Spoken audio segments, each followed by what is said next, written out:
The hum of the operations floor was a symphony I had conducted for 2 decades. From my glass-walled office, a space I'd earned through years of 16-hour days and logistical wizardry, I had a perfect view of the heart of Nexera Labs. It wasn't just a workspace. It was a living, breathing organism that I had nurtured from a fledgling idea into a multi-million-dollar enterprise. I could see the complex dance of forklifts, the coordinated ballet of inventory management, and the focused expressions of the team members I'd personally hired and trained. Each blinking light on the server racks, each perfectly stacked pallet, was a note in the melody of my life's work. It had started 20 years ago, not in this sleek, modern facility, but in a dusty, cramped warehouse with peeling paint and a perpetually leaky roof. There were only 12 of us back then, huddled around space heaters in the winter, sharing lukewarm coffee from a single, sputtering machine. Robert Brennan, the founder and then CEO, was a man with a brilliant vision but little practical knowledge of logistics. We were a team, a family really. He had the dream, and I had the grit to make it a reality. I remember us sketching out the first shipping routes on the back of a napkin, celebrating our first $1,000 order with cheap pizza and even cheaper champagne.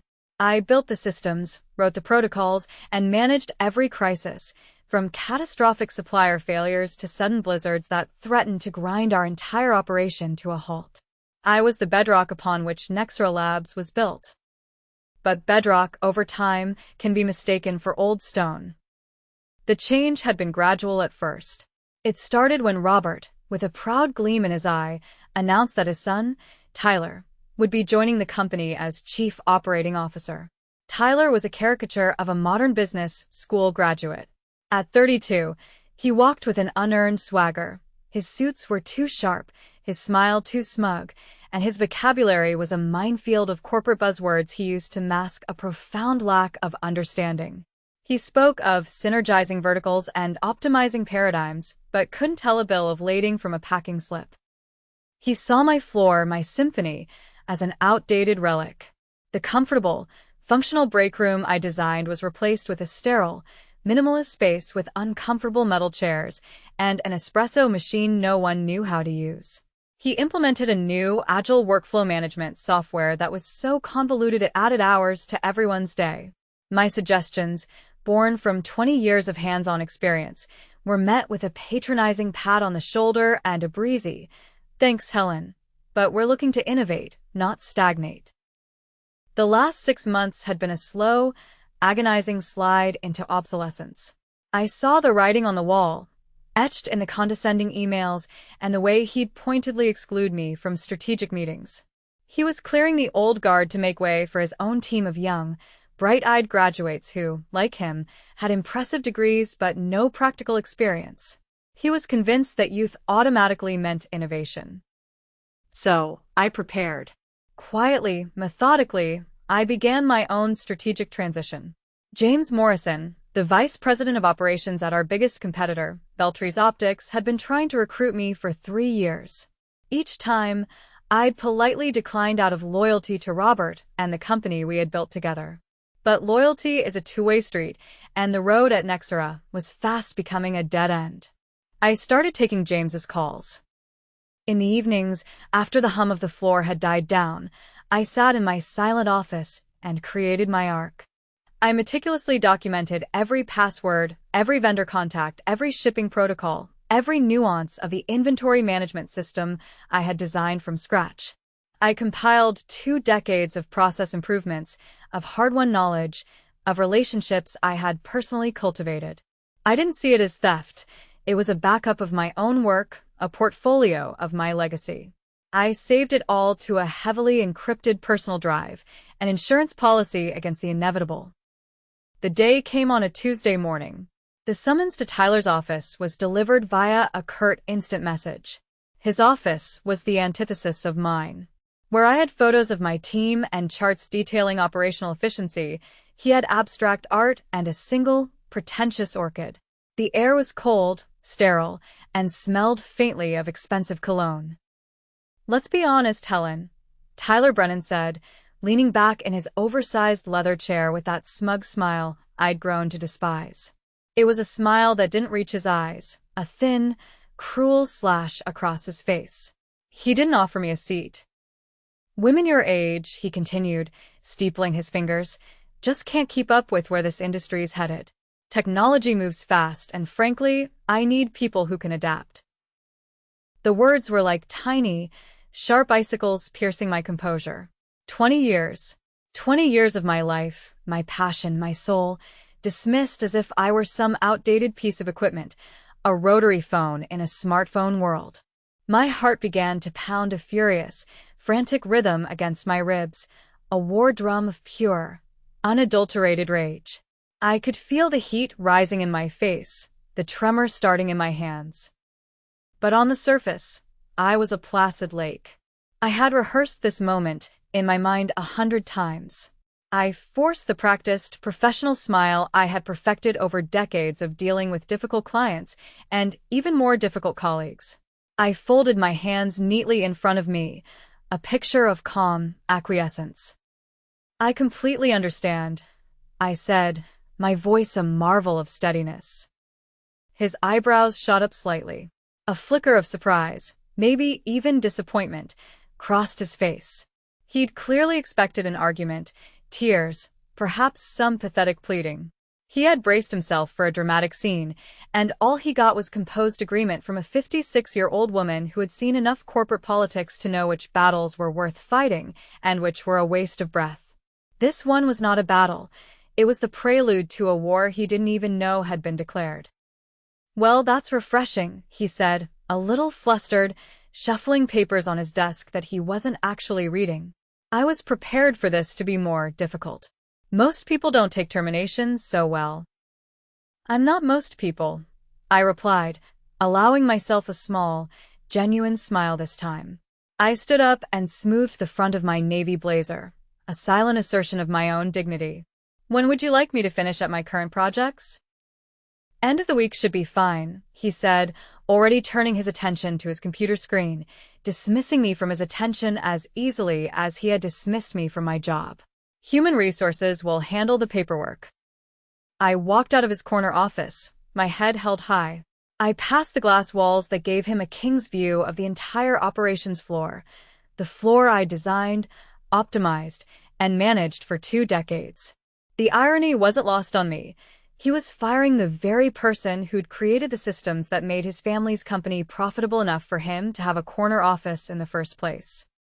My name is Helen McRae, and until 5 minutes ago, I was the operations director at Nexra Labs, a tech distribution company here in Indianapolis. I'd started as a logistics coordinator when the company was just 12 employees cramped into a rented warehouse. Now, we employed over 200 people and moved millions of dollars worth of equipment every month. I'd built the shipping protocols, designed the inventory management system, and personally trained most of the department heads. But Tyler didn't see any of that. He saw a middle-aged woman who didn't fit his vision of a modern, dynamic company. What he didn't know was that his smart business decision was about to become his worst nightmare. I'd seen this coming for months, ever since Robert Brennan started handing more responsibility to his son. Tyler had been making changes, most of them poorly thought out. He'd hired a bunch of recent graduates with impressive degrees but no practical experience, convinced that youth automatically meant innovation. The truth was, I'd been quietly consulting with Veltre's Optics for the past 6 months. James Morrison, their operations vice president, had been trying to recruit me for 3 years. Every time Nexra Labs landed a major contract or I streamlined a process that impressed the industry, James would call. Helen, we need someone with your expertise, he'd say. Name your price. I'd always declined, loyal to Robert Brennan, who'd given me my first real opportunity in logistics. But loyalty was a two-way street. And watching his son systematically disrespect the people who'd built the company was wearing my patience thin. The morning of my termination, I'd already been scheduled to have lunch with James. What Tyler intended as my farewell meeting had just become my final interview. You're free, James said, grinning as we sat in the quiet corner booth at Romano's downtown. When can you start? Monday, I replied, taking a sip of my iced tea. The condensation on the glass felt cool and grounding against my fingertips. But there's something you should know. I slid a thick, neatly organized folder across the table. I designed every operational system at Nexera. The shipping routes, vendor relationships, inventory protocols, all of it runs through processes I created. James leaned forward, his expression sharpening. Are you saying what I think you're saying? I'm saying that Tyler Brennan just fired the only person who truly understands how his company operates. And I documented everything.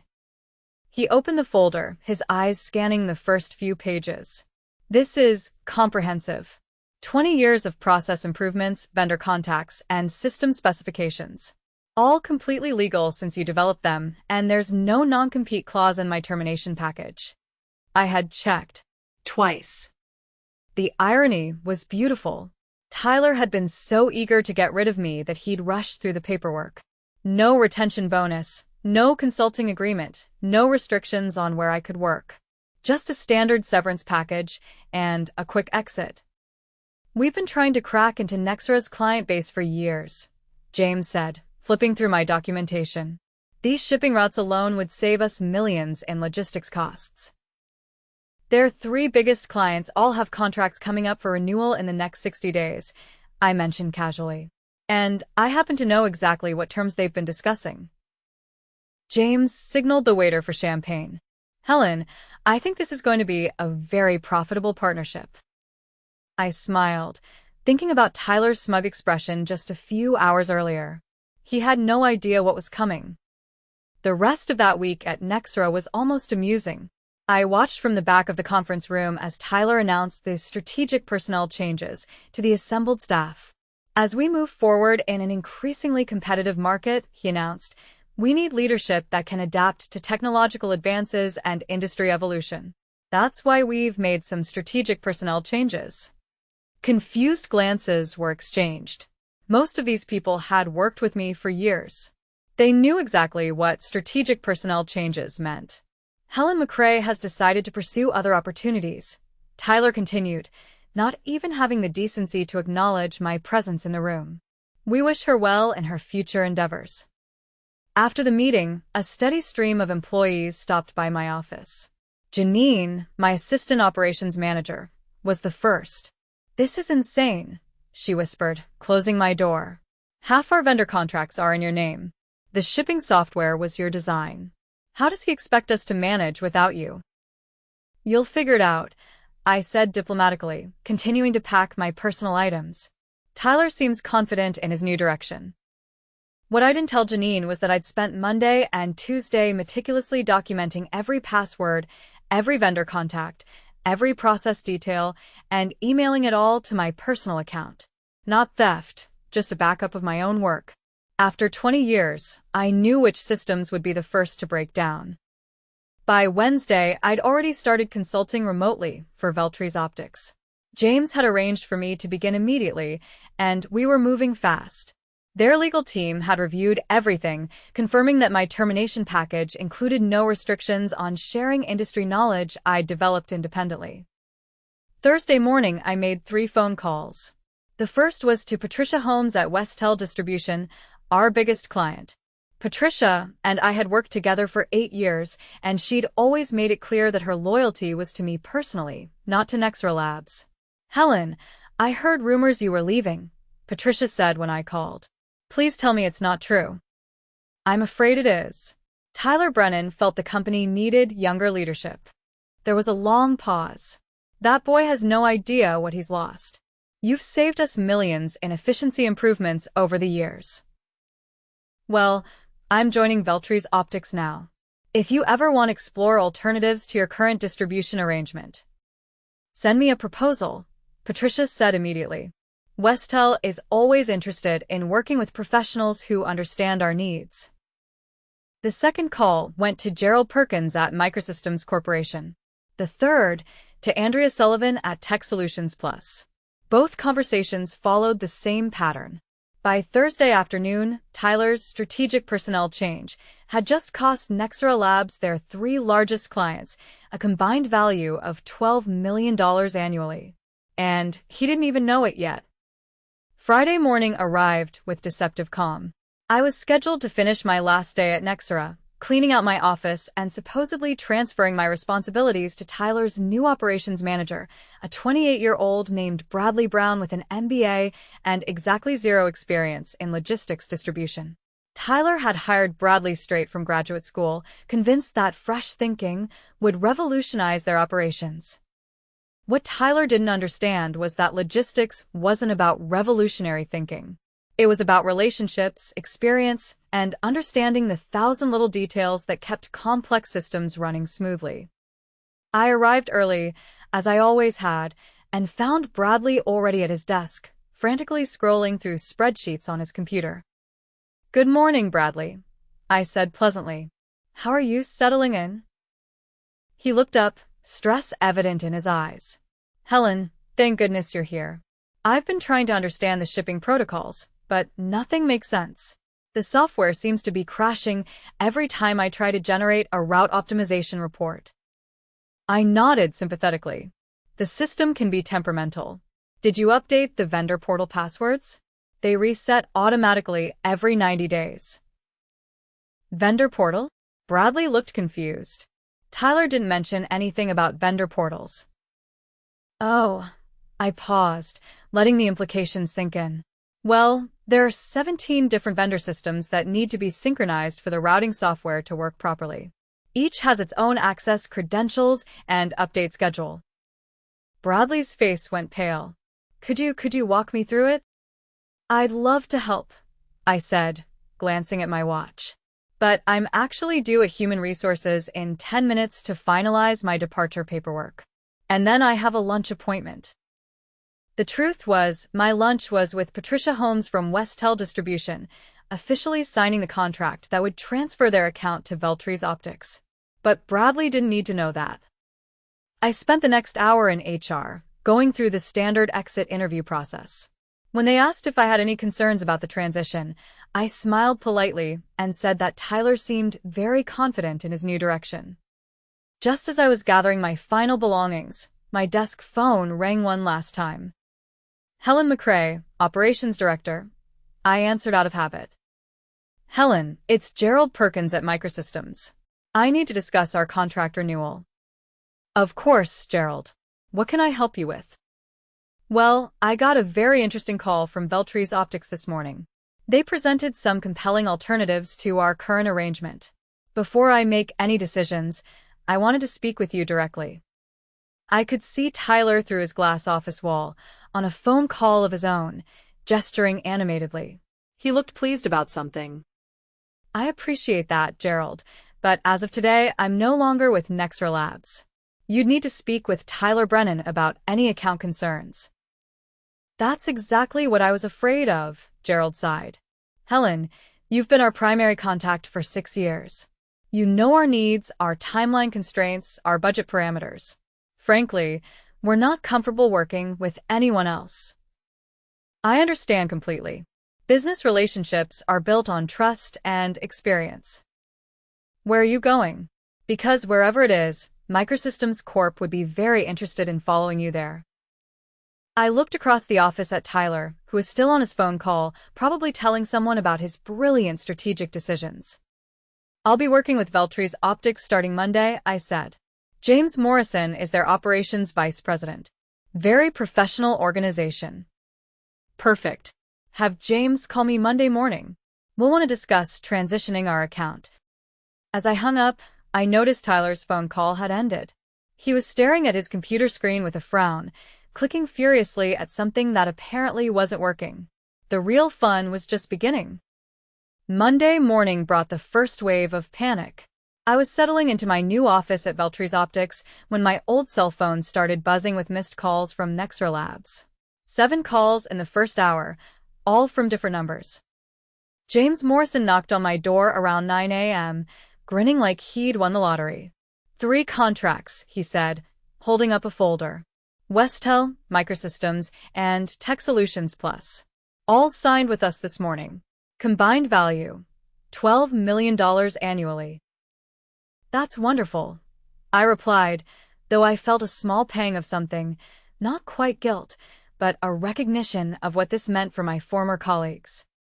Tyler Brennan called our main line 4 times in the last hour. James continued.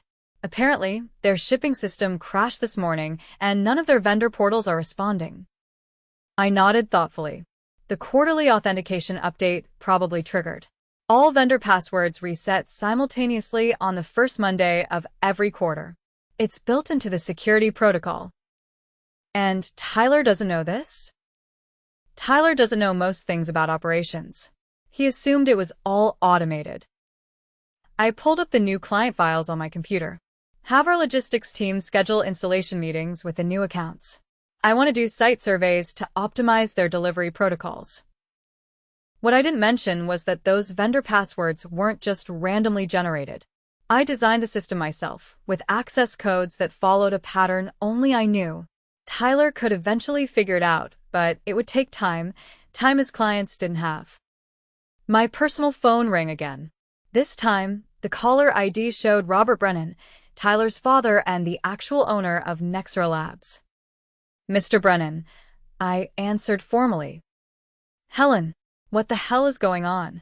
Robert's voice was strained. Tyler tells me you left Friday, and now our whole system is down. 3 of our biggest clients called this morning threatening to cancel their contracts. I'm sorry to hear you're having difficulties, Mr. Brennan. Don't give me the corporate response, Helen. We've known each other for 20 years. Tyler said you left to pursue other opportunities, but this timing can't be coincidental. I chose my words carefully. Tyler felt that the company needed younger leadership, someone who could better adapt to technological advances. I respected his decision. There was a long pause. Tyler made this decision without consulting me. I assumed he had your approval. He didn't. Robert's voice turned cold. Helen, I need you to come back. Whatever Tyler offered you elsewhere, I'll double it. I appreciate the offer, Mr. Brennan, but I've already committed to Veltries Optics. My employment contract began this morning. Then, at least help us transition. Consult for us temporarily. Help Bradley understand the systems. I looked out my new office window at the bustling Veltries warehouse floor. I'd be happy to discuss consulting arrangements. My standard rate is $500 per hour with a minimum 40-hour weekly commitment. Robert was quiet for a moment, probably doing the math. $20,000 per week to fix problems that wouldn't exist if his son hadn't fired me. We'll pay it, he said finally. Finally, I'll need the consulting agreement in writing, along with Tyler's written acknowledgement that my expertise is required. And, Mr. Brennan, I'll also need a formal apology from Tyler for his comments about women my age being unable to keep up with technology. Another pause. I'll talk to Tyler. Take your time, I said pleasantly. Though, I should mention that your vendor authentication lockout resets every 7 days. If the passwords aren't updated by next Monday, you'll lose access to your primary shipping partners entirely. I hung up and returned to my new client files, feeling a satisfaction I hadn't experienced in years. Tuesday brought escalation. Tyler himself called my personal phone at 7 a.m., waking me from a peaceful sleep in my new routine. I let it go to voicemail, then listened to his message while making coffee. Helen, this is Tyler Brennan. I think there's been some kind of misunderstanding. We need to talk about the operational transition immediately. Our systems are experiencing technical difficulties, and Bradley needs your assistance to resolve some authentication issues. No apology. No acknowledgement that he'd fired me 4 days earlier with condescending remarks about my age and capabilities. Just demands for my help now that his strategic personnel changes were backfiring. I deleted the message and drove to Veltries Optics, where my new team was already implementing efficiency improvements for our 3 new major clients. Around 10 a.m., James knocked on my door again, this time looking concerned. Robert Brennan is in our lobby, he said. He's asking to speak with you personally. Says it's urgent. Send him up, I replied, saving my work. This should be interesting. Robert Brennan walked into my office, looking like he'd aged 5 years in 4 days. His usually perfect silver hair was disheveled, and his expensive suit was wrinkled. He sat down heavily in the chair across from my desk. Helen, I owe you an apology, he began. Tyler told me he discussed your departure with you weeks ago, that it was a mutual decision based on your desire to explore new opportunities. That's not exactly how it happened, I said quietly. I know that now. I had a very enlightening conversation with Janine yesterday. She told me what Tyler actually said to you. Robert's jaw tightened. His comments about your age and capabilities were completely inappropriate and absolutely not reflective of this company's values. I appreciate you saying that, Mr. Brennan. Helen, I built Nexera Labs from nothing, and you helped me grow it into what it became. Firing you wasn't just wrong, it was business suicide. Tyler is young and inexperienced.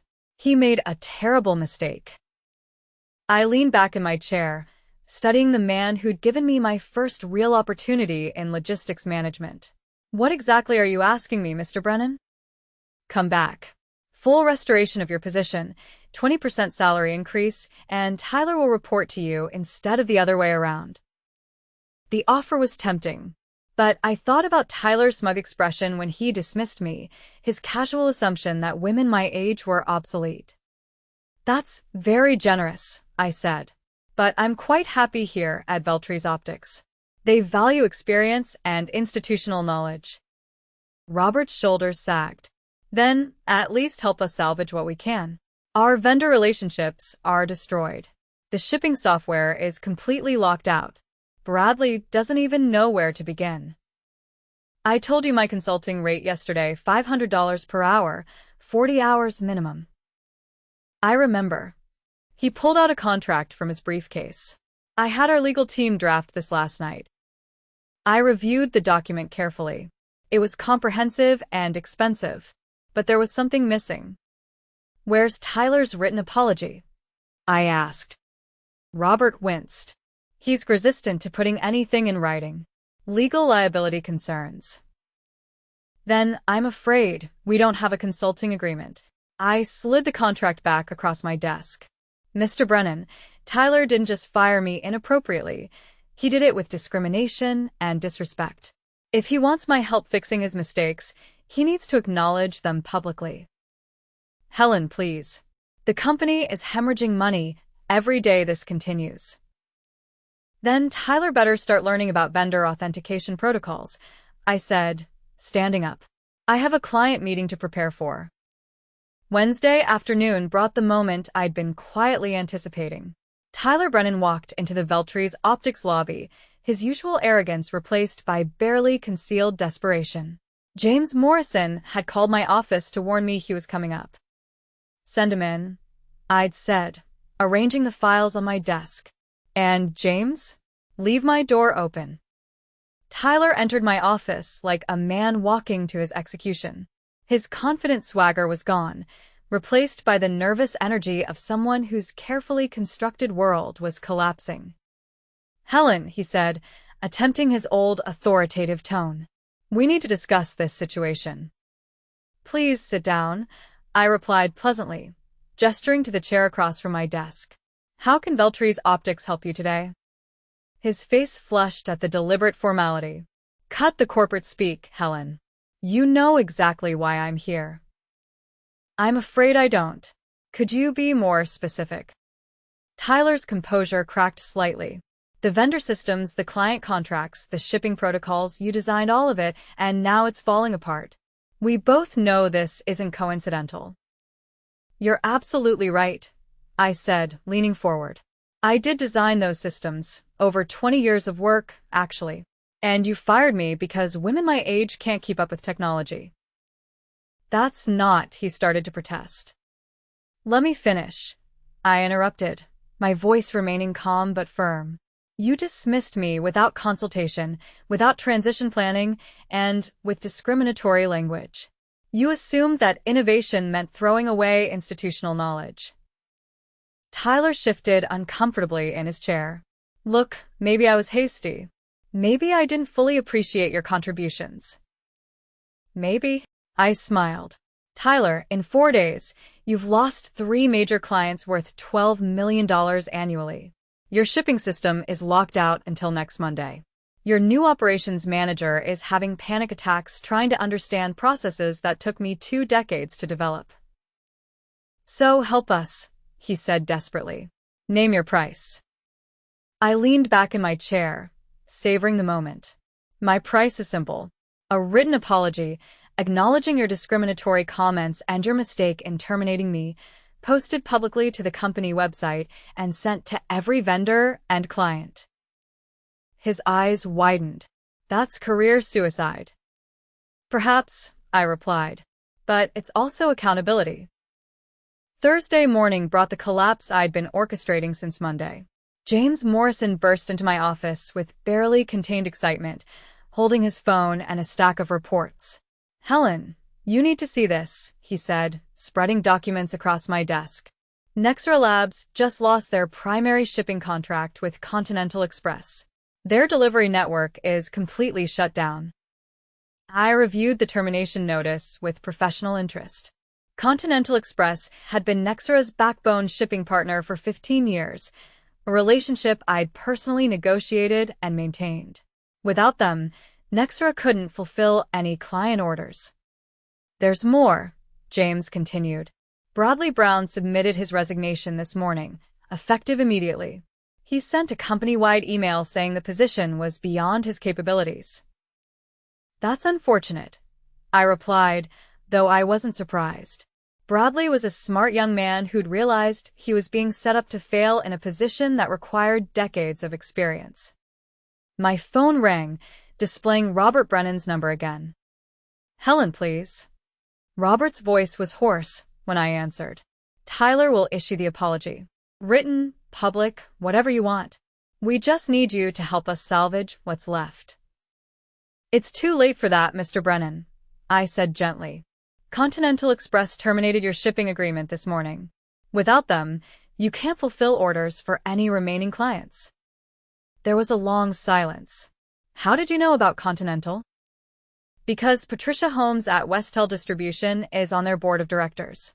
When she told them about Tyler's management style and discriminatory practices, they decided they didn't want to work with companies that treated experienced professionals that way. This will destroy us, Robert whispered. Yes, I agreed. It probably will. Tyler made a choice last Friday. Now he gets to live with the consequences. I hung up and returned to my work, helping Veltris Optics integrate 3 major new clients into their expanding network. Outside my office window, I could see delivery trucks bearing our company logo, efficiently executing the improved protocols I designed. The future looked very bright indeed, and I was finally working for people who understood that experience and wisdom were assets, not liabilities. Looking back on those pivotal days, I realized that Tyler's attempt to discard me had actually freed me to flourish in ways I never imagined possible. And his downfall served as a powerful reminder that respect and experience should never be undervalued.